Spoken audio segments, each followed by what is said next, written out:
Welcome back to Andersen Acres. We're in the kitchen again tonight, and we are going to be making something that I really like. We are going to make chocolate cinnamon swirls. These are kind of like cinnamon buns, except not. So they're formed very much like cinnamon buns, but the recipe is quite different. So let's get started and you can see what I mean. The first thing we're going to need is actually about a 1/4 cup of sour cream. There we go. 1/4 cup of sour cream. Perfect. There we are. You need that sour cream because it helps offset the sweetness of the rest of the dough. Okay, so that's your sour cream. Now you want about a 1/4 cup, maybe a little more of melted butter. Yes, you can use margarine. No problem there. You also want 1 egg. Just one, you don't need more than that. You do need 1 egg to give some structure, but you don't need more. Then you want about a 1/4 cup of sugar. This is a sweet recipe, so we want a fair amount of sugar. But we only want 1/8 of a cup of cocoa powder. Too much cocoa powder and this doesn't stay sweet. It gets kind of a little too tangy, so not too much cocoa powder. 1 teaspoon of salt, not yeast. 1 teaspoon of salt. Any salt you have. I'm using Himalayan. You can use table salt, kosher salt, sea salt, doesn't matter. Then we are going to want 1 teaspoon of vanilla. Just 1 teaspoon. I'm pouring straight from the bottle. I've been doing this long enough that I won't overshoot by too much. It's okay if you overshoot by a little. Teaspoon and a half is fine. As long as you get some vanilla in there, it really helps punch up this recipe. Then you want 3/4 of a cup of milk. Don't use water. I'm using 2% milk. You can use pretty much any milk except skim. Skim milk, it'll be not quite what you're expecting. Now we want 3 cups of all-purpose or bread flour. You can do this with whole wheat flour if you want. It will, of course, have a slightly different texture. Finally, we want 1 heaping teaspoon of yeast. I'm using bread machine yeast. You can use quick rise if you're making it in your bread maker. If you're doing it by hand, you're going to want to use traditional yeast. You can still use quick rise when you're making it by hand, but most people will go traditional. So you can either mix the dough in your bread maker or in your mixer, or you can do it by hand. Either way, you're going to mix your dough, you're going to knead your dough, then you're going to set it aside for its first rise. That first rise will be about an hour, maybe 45 minutes, depending on how warm and humid it is where you are. So we will come back about an hour and a half, hour and 45 minutes from now, and we will start dealing with our dough. All right, so our dough is ready. So once it's risen for the first time, you just want to kind of take your dough and just manipulate it to press all the air out. You notice how dark it is? That's the cocoa powder. That's why we put cocoa powder in. This is actually a chocolate dough, and it's going to be fantastic. So once you get all the air worked out, I'm just popping some bubbles here. Once the air is out, set that aside for a minute. We need to prepare our filling. Remember, these are kind of like cinnamon buns, so we need a filling for them. Now I'm going to chop up some walnuts here. You can use walnuts, you can use pecans, you can leave this out entirely. You can substitute nuts for raisins. There are lots of options. I happen to really like walnuts, so I'm just going to lightly chop. You don't have to make them really small.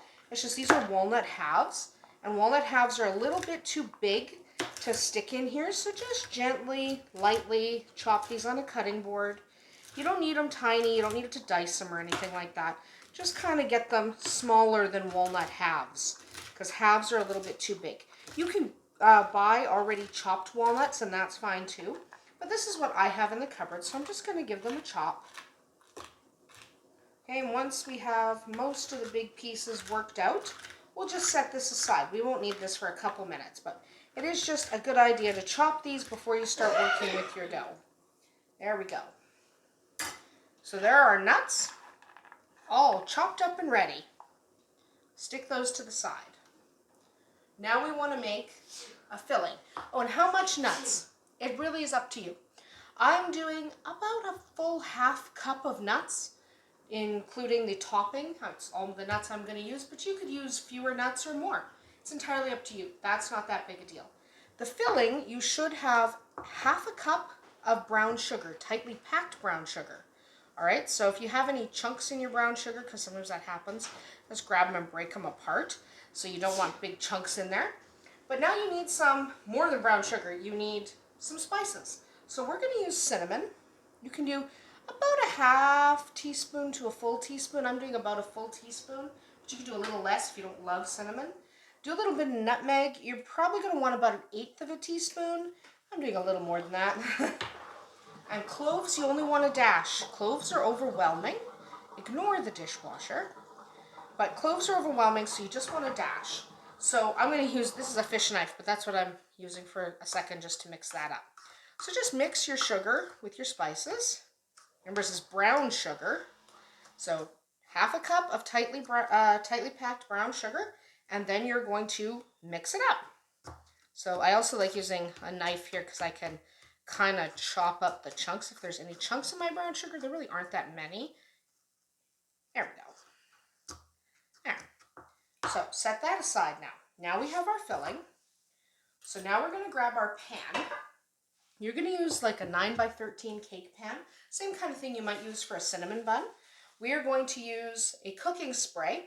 You could use margarine or butter to grease your pan. I'm not going to. I'm going to use cooking spray. This is just a canola oil cooking spray. So be generous with the spray because glass sticks. Also, we're going to have like a sugary bottom. So you want to be kind of generous so that nothing sticks. Okay, you don't want it sopping, but you do want enough coating that your buns aren't going to stick. Now we're going to take some of our sugar and we're going to sprinkle it on the bottom. Not a ton, and you don't, if you're getting to the point where you're using up half of your sugar, then you're using too much. Okay, so we're just going to take our sugar. Doesn't really matter, this will all melt together. So reserve at least half of your filling. There we go. Set this aside. If you have more clumps, you can just break them up if you want. Set that aside. Now we can work on our dough, okay? There's a little sugar on the mat. That's okay because all the sugar's going in here anyway. So we're going to take our rolling pin. I have taken off my graduated edges. That's what I like about this rolling pin. I have taken this off so that I can use this rolling pin and not have to worry about how thick it is because this recipe, it doesn't really matter as long as it's the same thickness. So you want to be about, first of all, you just want to get rolled out a little bit, but your actual dough, you want it to be about 9x13-ish. It doesn't matter, 9x15 maybe. It doesn't matter that much. You just need it big enough that you're going to be able to roll your dough. So, for example, I'm here at 20 inches. So then I go down to like 5 inches or ish. Again, it doesn't matter that much. As long as you can roll it up and then cut it into 12. So you can kind of be loosey-goosey with the size and shape. You do want to try to keep it even. Try to keep the thickness pretty standard. Okay, but the actual thickness and size doesn't matter that much. But think, 12x15, something like that. It doesn't matter that much. You don't have to be that persnickety about it. You just want to roll it out in kind of a rectangle-like shape. Okay, now we're going to need some butter or some margarine. You can use either. Butter tastes better. Margarine doesn't burn. So there are pros and cons to each. So butter or margarine, doesn't matter. How much do you need? 2 to 4 tablespoons. So this is closer to 4 tablespoons than 2. You need it softened because you need to be able to spread it. So we're just going to spread that. Yeah, I'm using a fish knife to spread it. I know it's a fish knife. I know that's not what this is for. But it works really well to spread butter on dough because of the angle. So just get that on there. Okay, you want to not get any on this edge. You want to keep that one edge clear. You don't want it super thick. Remember, this is going to melt when it bakes. So you don't want a super thick layer of butter. You don't want it to be so thick that it's all gross. Okay, but you don't want to get any on that edge because that's the edge you need to seal the buns. There we go. So kind of have an even covering. But again, not getting it on that edge. You want that edge clear. There we go. All right, so that's done. Now we're going to take our filling and sprinkle the rest of the filling right on here. That's the rest of the filling, all of it. So any filling that didn't go on the bottom of your pan goes into your buns. Okay, so we're just going to spread that around. Nice even coating. There we go. There we are. So I'm just going to adjust my edge here just because this kind of retracted a little bit. No big deal. Adjust my edge, pull that down. Now we're going to do exactly what we would do if these were cinnamon buns. Ignore the people talking. It's never quiet around here. That's a good thing. So we're just going to roll this up like you would a cinnamon bun. Pull this like that. Pinch that closed. So if you've ever made cinnamon buns, you've done this 100 times. Okay? So just do that. Give it a good pinch. You want that to stay closed. It's pretty pliable dough, so it's pretty easy to work with. Then you want to kind of manipulate your dough until it's about the same thickness. So it's inevitable you're going to have one spot that's bulgier than the others. So you just kind of work your dough until you get to a point where it's about the same. Okay? Then we're going to grab our knife. This is the knife I used to cut the walnuts. And we're going to cut it into 12. So first we cut it into 4. And then we cut each of those 4 into 3. Use your fingers to keep your rolls from completely separating. So I'm always cutting between my fingers here, just so that the rolls don't like fold in on themselves, because you don't want that. Okay, now we're going to get our pan back.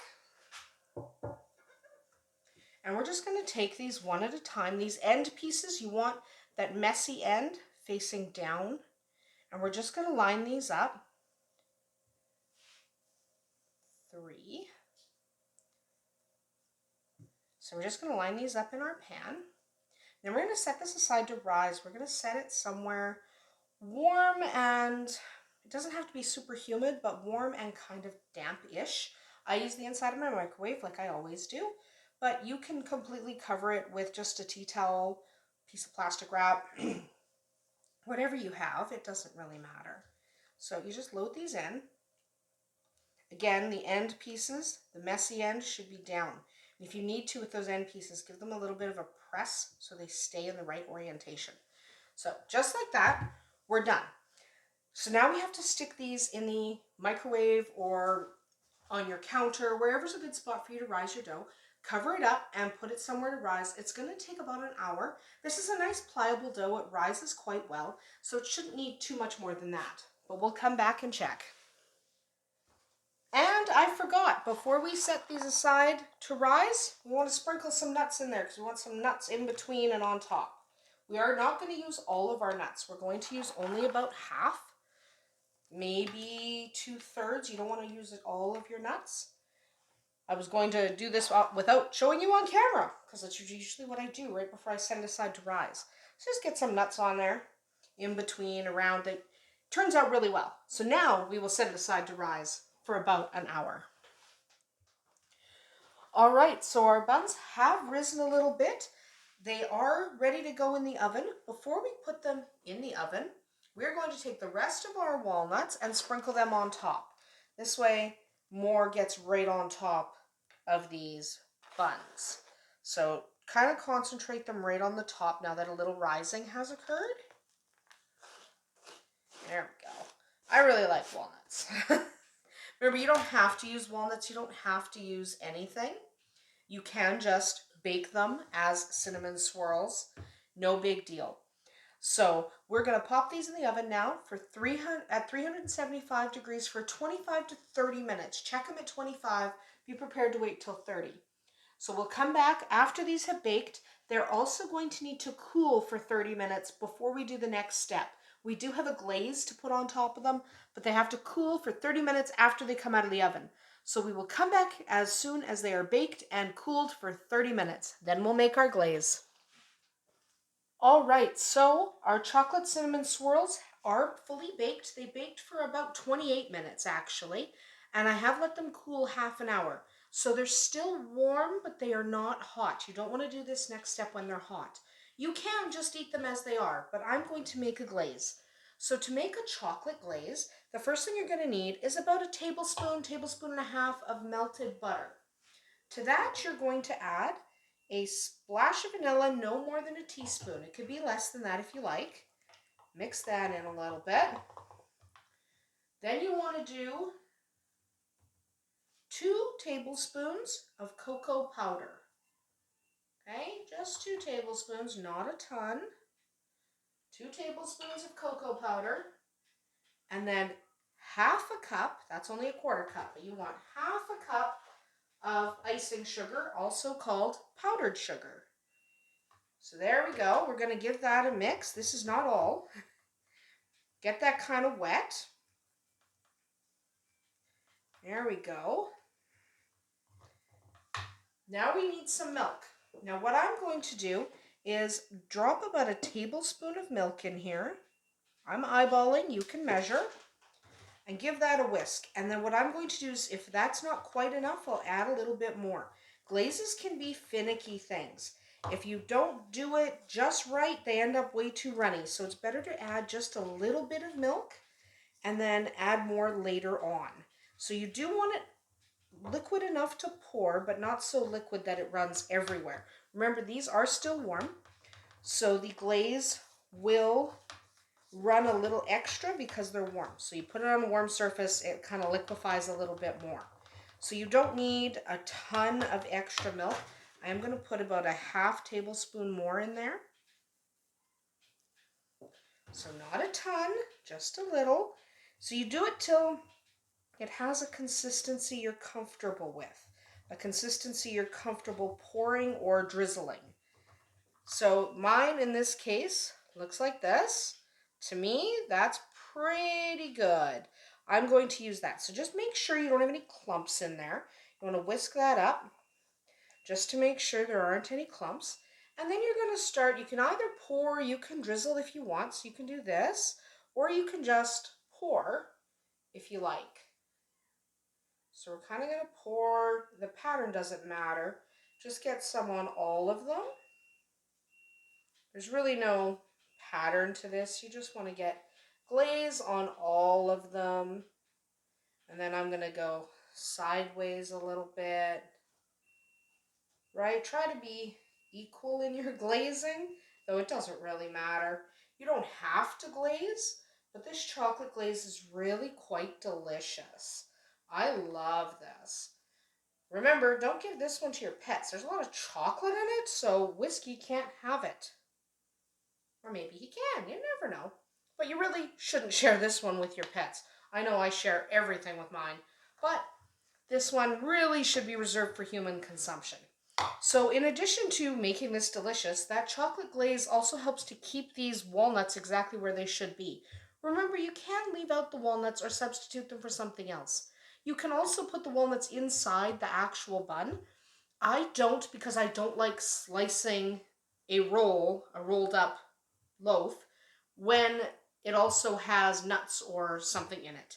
I just don't like slicing it, so I always put them on the outside. But you can roll them on the inside if you like, absolutely. So that's about it for us here today. I hope you enjoyed making our chocolate cinnamon swirls with us, and I hope you will try this one at home. It's a lot of fun and a great way to change up the traditional cinnamon roll recipe. So we'll hope to see you tomorrow.